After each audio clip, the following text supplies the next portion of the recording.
ದಕ್ಷಿಣ ಭಾರತದ ಗಾನಕೋಗಿಲೆ ಮೌನವಾಗಿದ್ದಾರೆ. ಲಕ್ಷಾಂತರ ಹೃದಯಗಳನ್ನು ಸ್ಪರ್ಶಿಸಿದ ಖ್ಯಾತ ಗಾಯಕಿ ಎಸ್ ಜಾನಕಿ ಇನ್ನು ನೆನಪು ಮಾತ್ರ.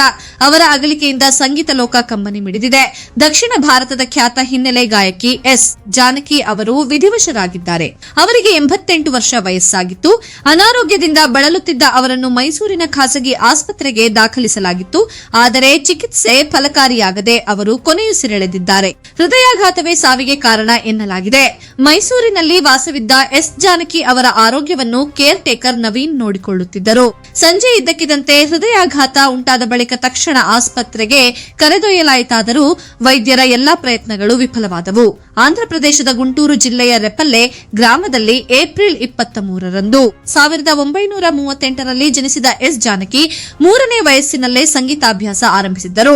1957ರಲ್ಲಿ ತಮಿಳು ಚಿತ್ರದ ಮೂಲಕ ಚಿತ್ರರಂಗಕ್ಕೆ ಹಿನ್ನೆಲೆ ಗಾಯಕಿಯಾಗಿ ಪ್ರವೇಶಿಸಿದ ಅವರು ನಂತರ ತೆಲುಗು, ಕನ್ನಡ, ಮಲಯಾಳಂ ಸೇರಿದಂತೆ ಅನೇಕ ಭಾಷೆಗಳಲ್ಲಿ ಹಾಡಿ ಅಪಾರ ಜನಪ್ರಿಯತೆ ಗಳಿಸಿದರು. 20ಕ್ಕೂ ಹೆಚ್ಚು ಭಾರತೀಯ ಭಾಷೆಗಳಲ್ಲಿ ಸುಮಾರು 48,000ಕ್ಕೂ ಹೆಚ್ಚು ಹಾಡುಗಳನ್ನು ಹಾಡಿದ ಎಸ್ ಜಾನಕಿ ಭಾರತೀಯ ಸಂಗೀತ ಲೋಕದ ಅಪ್ರತಿಮ ಧ್ವನಿಯಾಗಿ ಗುರುತಿಸಿಕೊಂಡರು. ಕನ್ನಡದಲ್ಲೂ ದೀಪವು ನಿನ್ನದೆ, ಗಾಳಿಯು ನಿನ್ನದೆ, ತಾಯಬಾರ ಮೊಗವ ತೋರ, ಯುಗ ಯುಗಾದಿ ಕಳೆದರೂ, ಹೇಳೆ ಗೆಳತಿ, ಬಿಸಿಲಾದರೇನು, ಮಳೆಯಾದರೇನು ಸೇರಿದಂತೆ ಅನೇಕ ಅಮರ ಗೀತೆಗಳಿಗೆ ಅವರು ಜೀವ ತುಂಬಿದ್ದರು.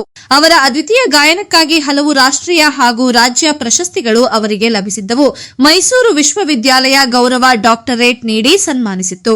ಭಾರತ ಸರ್ಕಾರ ಘೋಷಿಸಿದ್ದ ಪದ್ಮಭೂಷಣ ಪ್ರಶಸ್ತಿಯನ್ನು ದಕ್ಷಿಣ ಭಾರತೀಯ ಕಲಾವಿದರಿಗೆ ಸಮರ್ಪಕ ಗೌರವ ಸಿಗುತ್ತಿಲ್ಲ ಎಂಬ ಕಾರಣ ನೀಡಿ ಅವರು ವಿನಯಪೂರ್ವಕವಾಗಿ ತಿರಸ್ಕರಿಸಿದ್ದು ವಿಶೇಷ. ಎಸ್ ಜಾನಕಿ ಅವರ ನಿಧನಕ್ಕೆ ಮುಖ್ಯಮಂತ್ರಿ, ರಾಜಕೀಯ ನಾಯಕರು, ಸಿನಿಮಾ ಗಣ್ಯರು, ಸಂಗೀತ ನಿರ್ದೇಶಕರು ಹಾಗೂ ಲಕ್ಷಾಂತರ ಅಭಿಮಾನಿಗಳು ತೀವ್ರ ಸಂತಾಪ ವ್ಯಕ್ತಪಡಿಸಿದ್ದಾರೆ.